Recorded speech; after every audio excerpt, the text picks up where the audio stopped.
నేనేం చేస్తామ్మా? మల్కజ్గిరి ఎమ్మెల్యే మర్రి రాజశేఖర రెడ్డి సార్కు క్యాంపు కార్యాలయం లేక పబ్లిక్కు బాధలు అరుచుకునేందుకు 2 దినాల సంధి జీహెచ్ఎంసీ ఆఫీసు ముంగటున్న యాప చెట్టు కింద టేబుల్ వేసుకొని ఆయన నియోజకవర్గంలో ఉన్న ప్రజల బాధలు అరుచుకుంటా వాళ్ళ గోసలు రాసుకుంటుండు. 2 దినాల సంధి జీహెచ్ఎంసీ డిప్యూటీ కమిషనర్ సార్కు ఫోన్ చేసి వాళ్ళ నియోజకవర్గం ప్రజల బాధలు చెప్పుకొని చూస్తే ఆయన మానాన ఫోన్ లాబట్టి కాలబడతలేడట. ఇట్లా ఎమ్మెల్యే సారు బయట కూర్చొని నిరసన చేస్తున్న ముచ్చటెరకై డిప్యూటీ కమిషనర్ సార్ వస్తే ఆయనతోని మర్రి జనార్దన్ రెడ్డి సార్ ఇట్లా అనుకొచ్చిండు. మీరే ఈనుండ్రి. గవర్నమెంట్ లెవెల్లో వాళ్ళు పెండింగ్ పెట్టిండ్రు, బట్ గ్రౌండ్ లెవెల్లో అయితే మీరే కదండి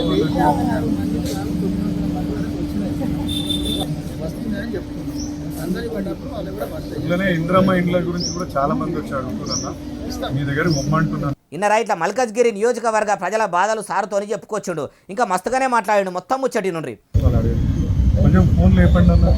నేను ఒక ఎమ్మెల్యేగా ప్రజల సమస్యలు, నా ఇంటి సమస్యలు అడిగాను.